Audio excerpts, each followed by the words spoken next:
All right, we're back, everyone, for the part 3 of Xmas Origins Exposed. My sister Sadie is going to lead us off in the reading at 1 Corinthians 10, verse 21.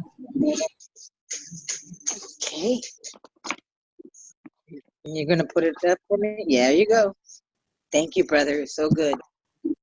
You're where welcome. am I reading? See here, verse 21 right here. Okay. And hold on a sec. Let me get you the restored name, James, so you don't get confused here. There we go. That there. Okay, so 1 Corinthians 10:21. Ye cannot drink of the cup of Yahuwah and the cup of devils. Ye cannot be partakers of Yahuwah's table and the table of devils. Mm-hmm. Yes So, or no? Right? You can't. That's what it's saying. You cannot.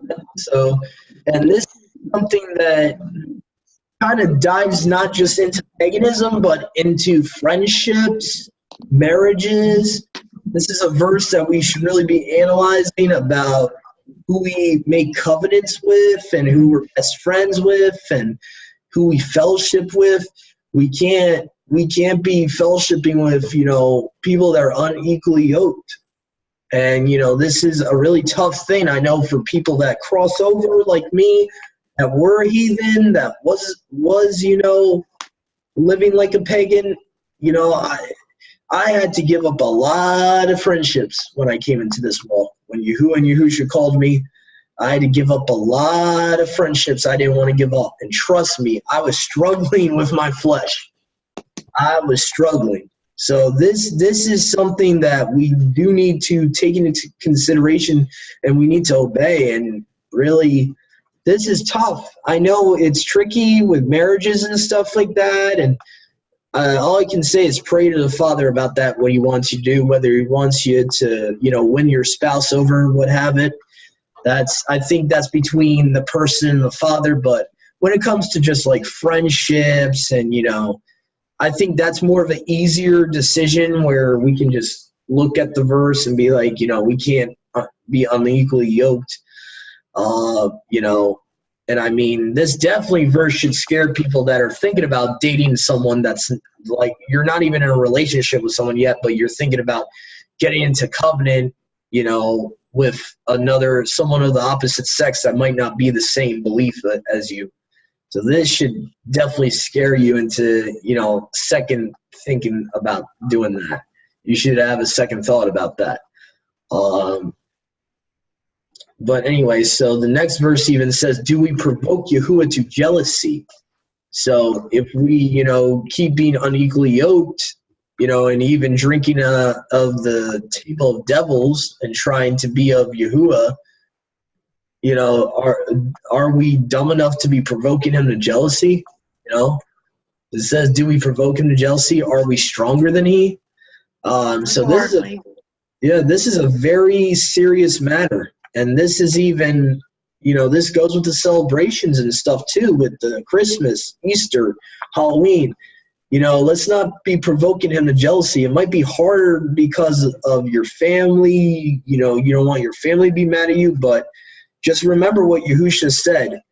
Anyone who loves their mom, their dad more than me cannot follow me. You love your family more than him, he's not going to allow you to follow him. There's got to be a line drawn in the sand. And I know that's it seems very, it seems like it's not fair, but at the same time, he wants you to be all for him. He doesn't want anyone or anything holding you back. And he wants all of you, not just half of you. So, but anyway, Acts chapter 20, verses 29 to 30. Sister Marissa, if you could possibly read that. Okay. For Yeah. I know this, that after my departure, savage wolves shall come in among you, not sparing the flock. Also from among yourselves men shall arise, speaking distortions to draw away the Talmudim after themselves. Whew. Paul was right. Yeah. Paul was right. Right, it's kind of funny. Right after his departure, you had what is the guy, Clement of Alexandria, and all of them. Yeah, you had the writings of Clement and all these church fathers coming about. Yeah, it's kind of funny how once Paul, passed away or was killed, I forget what happened exactly to Paul, but I think he was murdered. After he was dead, you had a huge apostasy starting after he departed. That was kind of like the beginning point of the body of Messiah starting to decline. After the apostles were gone in the first century, you had a lot of stuff, a lot of compromises. I mean, already back then, you had Gnostics telling one of the assemblies that Paul was a part of to feasting is gluttony. You can't keep the feast because you're being gluttons if you keep the set apart feasts and all that. So there was already wolves coming in, even in Paul's day. So when Paul left, it was kind of like the apostasy really started. It really began back then. And we're kind of at I believe we're kind of at the last part of the apostasy as of today. Where we are today, it's kind of like the last part of it. We're right before, Michael is taken out of the way, in my opinion. We're getting pretty close to that time period. But it blows my mind when I read stuff like this. Like he prophesied stuff about this happening. That's happening today. And it kind of reminds me of the book of Jude where he talks about there will be men creeping unawares. That this type of condemnation was spoken of a long time ago. And it says, Jude 1:4, it says right here, for there are certain men crept in unawares who were before of old, meaning a while long ago, ordained to this condemnation.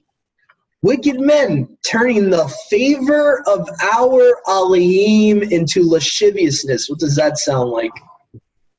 I'm not under the law. I'm under grace.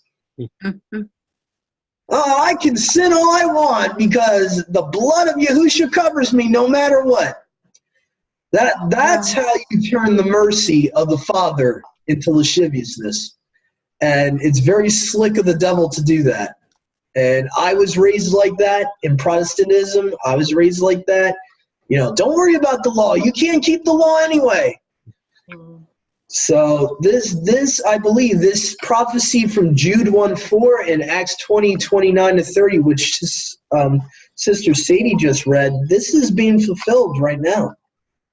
This is happening right now. So we need to take notice of this stuff, that this was beforehand supposed to happen. But anyway, so I want to continue us here with Galatians 4:8-11. Now, this is a big one that gets misunderstood.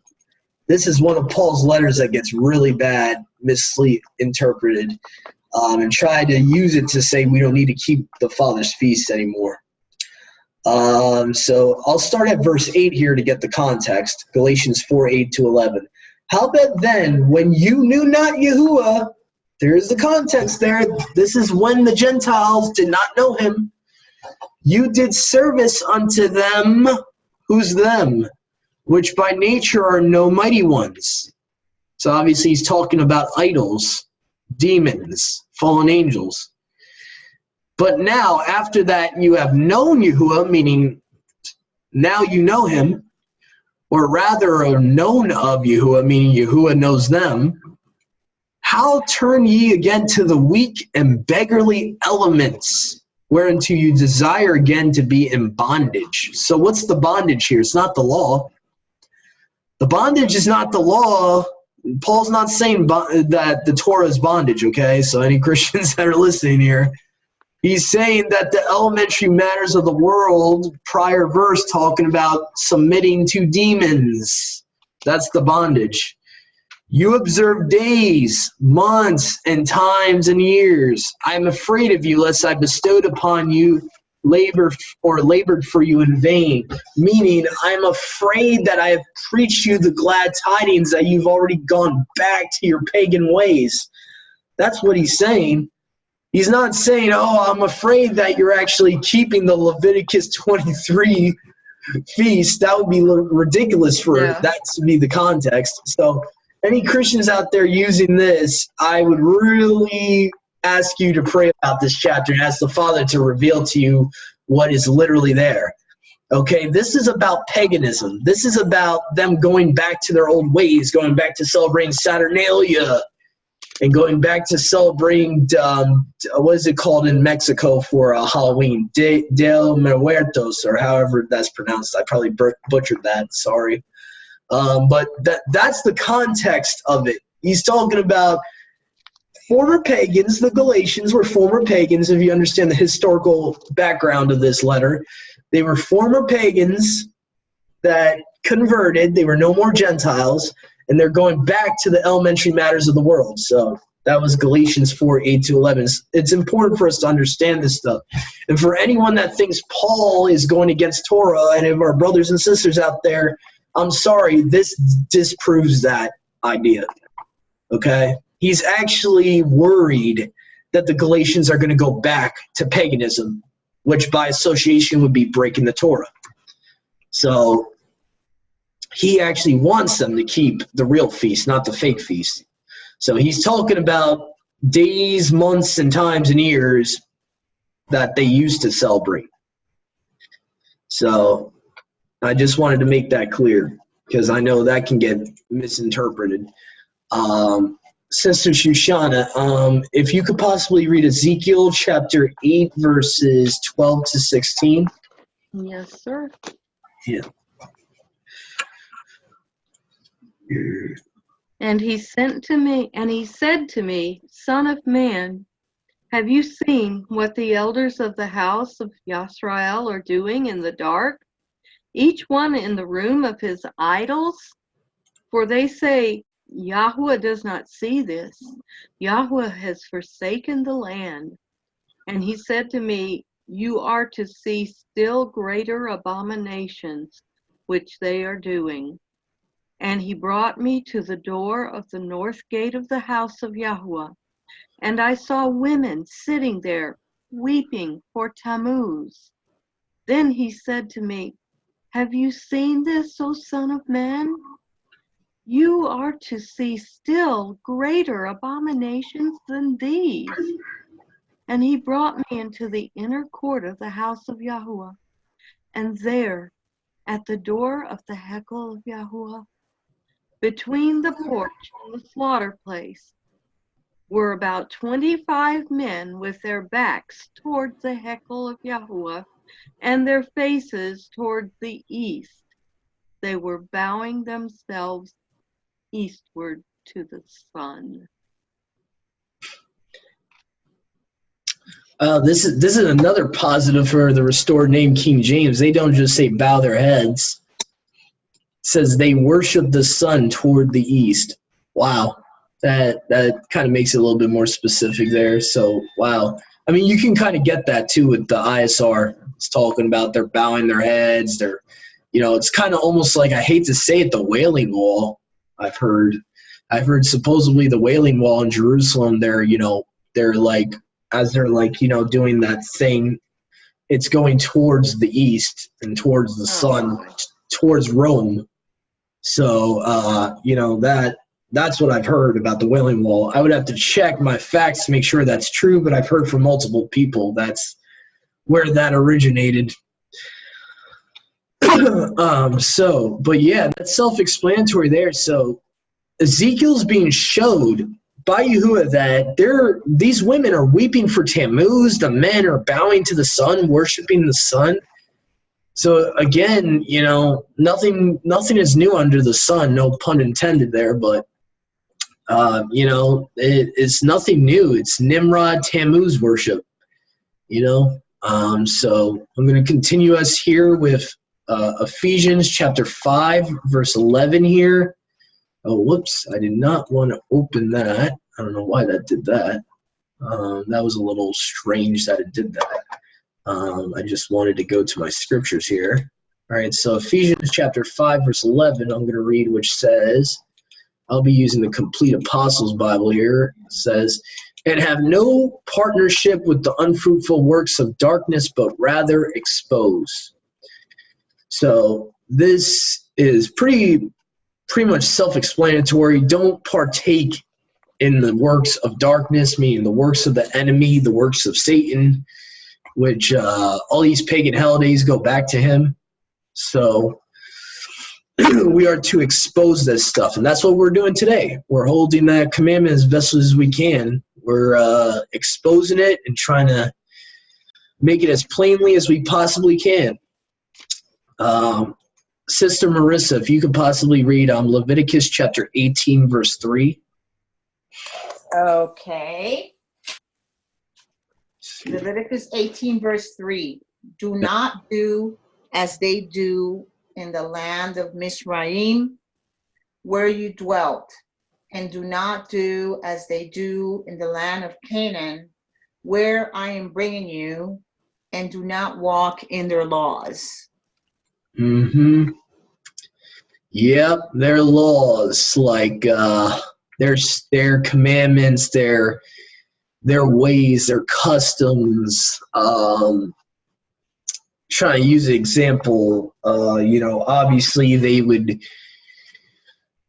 a lot of the pyramids were built for astrological purposes. They would, build the pyramids to worship the constellations and, all the stuff that was going on in ancient Egypt. You had women painting their faces, men painting their faces.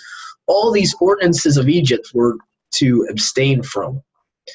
So it's very important. And I would say it's very important to really, on our own time, research what were the customs of Egypt at that time, because there might be certain things we do in our daily lives we don't even realize go back to there. So can you bring up the New King James version of this particular passage? Yeah. Let's see here. Go to Blue Letter Bible here. Let's see if. See here. Share screen. Blue Letter Bible.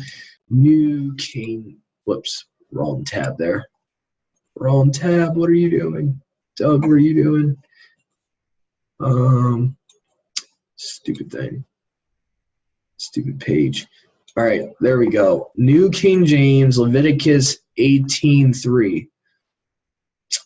Okay, so Leviticus 18:3.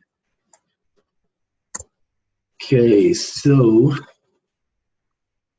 says, according to the doings of the land of Egypt, where you dwelt, you shall not do. According to the doings of the land of Canaan, where I am bringing you, you shall not do, nor shall you walk in their ordinances. Okay. Okay, not bad. Doings is a little modern. Yeah, I'm not used to that phrasing on that verse. Hey, Sheldon, are you and Leonard putting up a Christmas tree? No, because we don't celebrate the ancient. Stupid thing. Trying to go back to my scriptures here, and it's messing up. All right, so, yeah, usually instead of doings, it will say devices in the older version, so that's only the main difference. Basically, it's talking about the works of Egypt, like what they would do, their customs, anything that specifically, would come from. I mean, it's probably, you could broadenize it to pagan customs they would have there, and stuff like that. The mummification, I guess, I'm trying to think of other stuff I could possibly think of. A lot of the worship stuff, I think, is what he's referring to with the doings of Egypt. I would associate that with, how he talks about don't worship me the way the nations worship their mighty ones, kind of like the same concept. Let's see here. Revelations 18:4 and Jeremiah 41. My bad, not 41. Revelations 18:4 and Jeremiah chapter 51, verse 45. Sister Sadie, if you could possibly read that. Yes, brother, put it up. Yeah, I'll put the first one up first. All right, that way we don't get confused here. All right. Okay. Yeah, Revelations 18:4 we'll read first, and then we'll go back to where he's quoting from. Let's see here. Here we go. Okay. And I heard another voice from the Shemayim saying, "Come out of her, my people, that you have no participation in her sin, and that you do not receive of her plagues. Yep. So if you have the ISR, or certain translations will actually give you the basically footnotes to show you where he's getting it from. And the first one that comes to mind here is Jeremiah 51 verse 6. So we'll go there first. And see here if I can give you an easier version of that. Here we go. There you go. Flee out of the midst of Babylon, and deliver every man his soul. Be not cut off in her iniquities. For this is a time of Yahuwah's vengeance. He will render unto her a recompense. Yeah. And for those that don't know what iniquity is, that is the Greek word for lawlessness. That's translated as iniquity. So more accurately, it would be lawlessness. In other versions like the ISR, the Holy Scriptures make it lawlessness, if I'm not mistaken. Crookedness, that's kind of interesting. I wonder why they didn't just translate as lawlessness. That's kind of interesting. Let me see here. I think there's another one from the same chapter of Jeremiah let's see here. Yep, here we go. Jeremiah 51:45. Here you go. Sister Sadie, I think you're muted. Okay, which number? I'm sorry. Jeremiah 51:45, right here. Come out of her midst, my people, and let everyone deliver his being from the burning displeasure of Yahuwah. Wow. Come out. Mist. Okay, so we got to come out of the Babylonian mist. My people. So he calls us his people because his people were mixing with the Babylonian. Reminds me of the scripture in and the Revelation. Yeah, so this is where John in Revelations 18:4, he's pretty much just quoting from Jeremiah 51:45 and verse 6 of this chapter. So, we have to get first spiritually. We have to get out of Babylon. That's first and foremost. And I believe around that time in the time of Jeremiah, there was a lot of mixing going around. You got to realize too, the end of Jeremiah the end of that book parallels with the beginning of the book of Daniel. So a lot of what he's writing is talking about what they're going through in Babylon. And basically Yahuwah through Jeremiah is saying, separate from them. Don't become part of them. Don't become part of the world. So that's a very tube warning for us. Tobe warning, a very important warning from the Father. Do not become like them. Do not become part of the world. We're in the world, but we are not to become part of the world. We are not to start compromising and becoming like them. So now we're going to start this portion, the last portion of the scripture study called Every Green Tree. All these scriptures are going to be talking about. Basically, they committed whoredom and adultery against Yahuwah. His people did so by idolizing under every green tree. So we're going to start off with Deuteronomy chapter 12, verse 2, which says, and I'll start us off here, it says, completely destroy all the places where the nations which you are dispossessing served their mighty ones. So we're supposed to utterly destroy these high places, not use them, not recycle them and say, now it's an altar for Yahuwah. No, we're supposed to destroy them. On the high mountains and on the hills and under every green tree. So you should be asking yourself, this kind of sounds a lot like Christmas. Under every green tree, the type of tree you use for Christmas is an evergreen. okay? And you present presents under it. It's almost like you're giving gifts to the tree. And this is something Bowing that before it. you're bowing before it, you're kneeling, you're taking the present under it when you kneel, and then you kneel again when you take it out. So that is a form of worship. That is not so obvious. Well, it is obvious now that you come to think about it, but it's not as obvious when we were deceived that literally kneeling before that tree is a way of worshiping it. And so these people were probably kneeling before these trees, presenting gifts to the tree as like sacrifices. So this is something Yahuwah is making note of, that the abominations they did here include, on the high mountains, the hills, the high places, under every green tree. So that's part of the reason they're dispossessing them. So, Sister Shoshana, if you could possibly read 1 Kings chapter 14, verse 23. I got it. Yeah. Okay. For they also built for themselves high places and pillars, and Asherim on every high hill and under every green tree.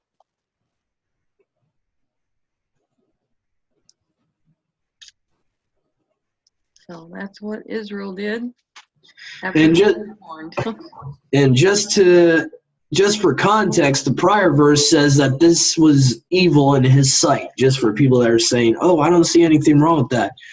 The prior verse says, and Yehuda did evil in the eyes of Yahuwah, and they provoked him to jealousy with their sins which they committed, more than all that their fathers had done. So that's in context with the verse that Shoshana just read in verse 23. So the context of the Ashram on every high hill, they're doing evil in his sight. It's not like a little thing. So that's something we need to think about. Should we be provoking him to jealousy? So, Sister Marissa, if you possibly could read 1 Kings 16, verse 4. Okay. Let's see here. 1 Kings 16, verse 4 says, anyone belonging to Baasha who dies in a city, the dogs eat. And anyone belonging to him who dies in a field, the birds of the Shamayim eat.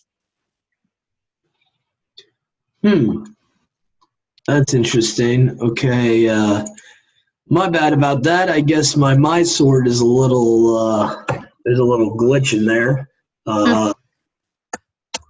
It's supposed to be doing with the every green tree. I don't know why it showed that one. That's kind of weird.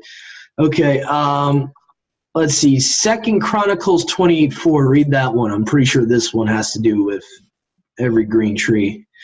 2 Chronicles 28:4. I think this one definitely. Yep. Okay, hold on. Let me go to it. Yeah, my bad about that. I apologize for that. My stupid my sword glitched. Hold on.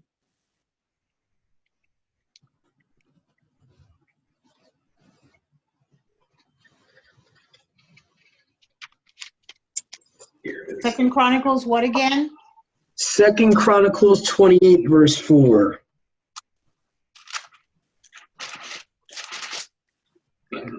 Okay.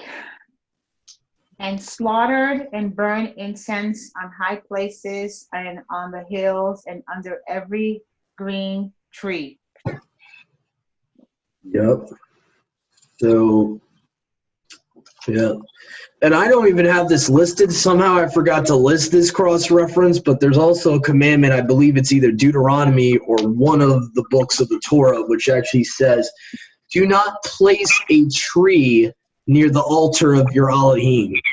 So that's actually like a direct commandment that you kind of see in Christian churches today. Where do they put the Christmas tree? Right on the altar. So that's like a direct one. And I think, let me try to find that. I think I can actually find that real quick. I think now it's coming to me. I think it's Deuteronomy 16:3, if I'm not mistaken. Let's see here.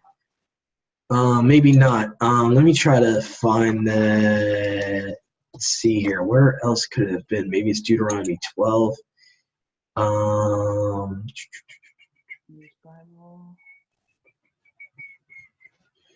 Let's see here. Yeah. You shall not. Sorry, everyone. I just really want to get this verse because this is like an actual verbatim commandment here. You shall not put a tree or grove on the altar of your Elohim.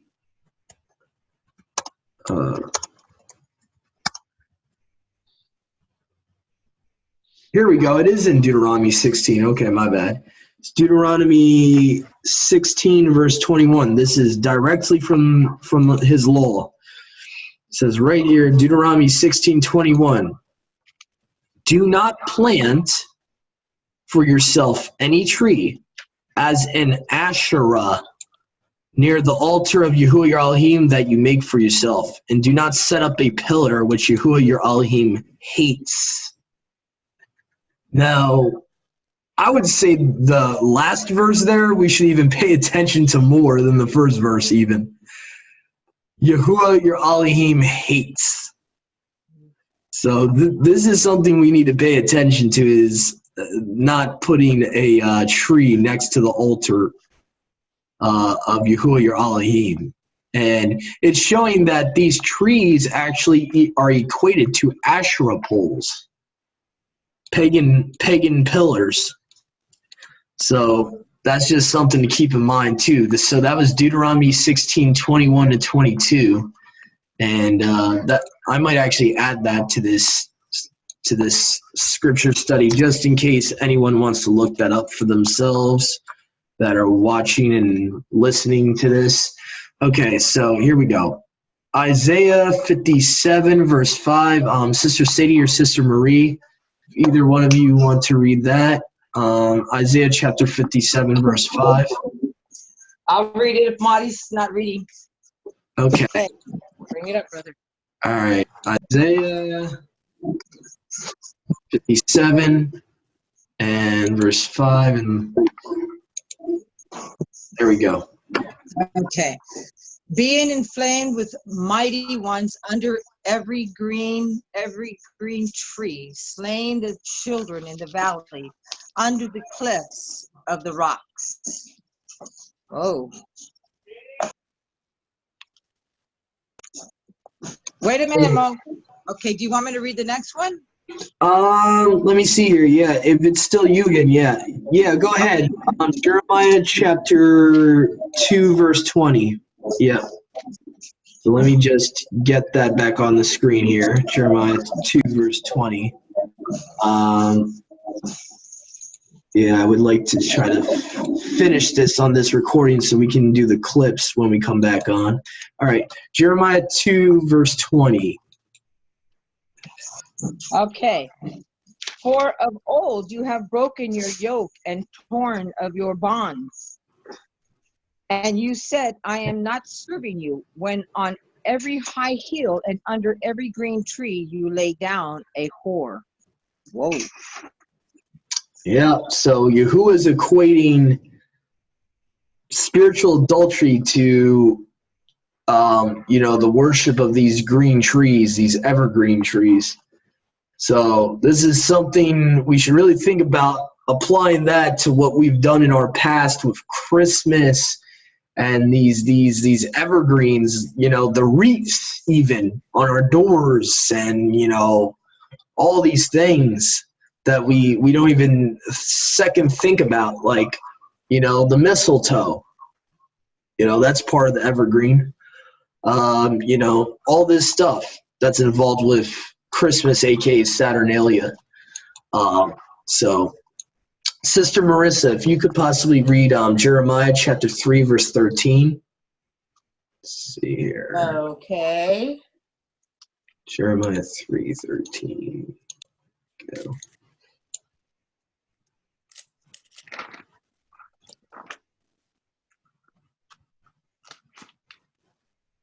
Okay, it says, only acknowledge your wickedness because you have transgressed against Yahuwah, your Elohim, and have scattered your ways to strangers under every green tree, and you have not obeyed my voice, declares Yahuwah. Mm. Mm, mm, mm. Yeah.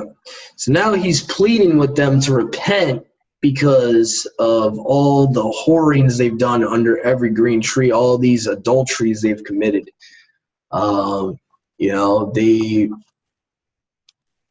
This is like at the point where Yahuwah is actually pleading with them, begging them to stop doing this, like because he loves them so much, because he loves us so much. This is like a call, So this at that point in Jeremiah 3, he, obviously we know, us that know Jeremiah chapter 3, what happens. He divorces the northern house. He divorces the house of Israel because they still never learned. And even before that, he was still pleading, showing mercy to them. Brother Dennis, if you could possibly close us out with Ezekiel chapter 6, verse 13, and Ezekiel chapter 20, verse 47. If you need me to put the scriptures up, I can. I've got it. Okay. Ezekiel chapter 6, verse 13. Chapter 6, verse, let me just make sure that's the right one. Yeah, 6, verse 13, yeah. Yeah. And you shall know that I am Yahuwah, when their slain are among their idols all around their altar, on every high hill, on all the mountaintops, under every green tree, and under every thick oak, wherever they offered sweet incense to all their idols. And Ezekiel 20. Yep. Let's see. Is that 20 verse 40? Let's see here. I think it's actually Ezekiel chapter 20, verse 47. Okay. Okay. Yeah. Here we go. And you shall say to the forest of the south, hear the word of Yahuwah. Thus said the Master Yahuwah, see, I am kindling a fire in you, and it shall devour every green tree and every dry tree in you. The blazing flame is not quenched, and it shall burn all faces from the south to the north. And where we get the oak tree, originally it was an oak tree, and Eusebius try to convince them, well, why don't you use the tree that's green all the time? It represents life. And that's where that came from. And the Druid, the oak tree, they called it Ahura Mazda, which means wise oak. They worshiped the oak tree before they changed to the fern tree, which was green all the time. That's interesting. I never knew that. Interesting. So let's see. That's it for our actual scripture study. We are going to be doing a last part very briefly as we come back on to show you some clips from 119 Ministries Sunburn about this topic. And I also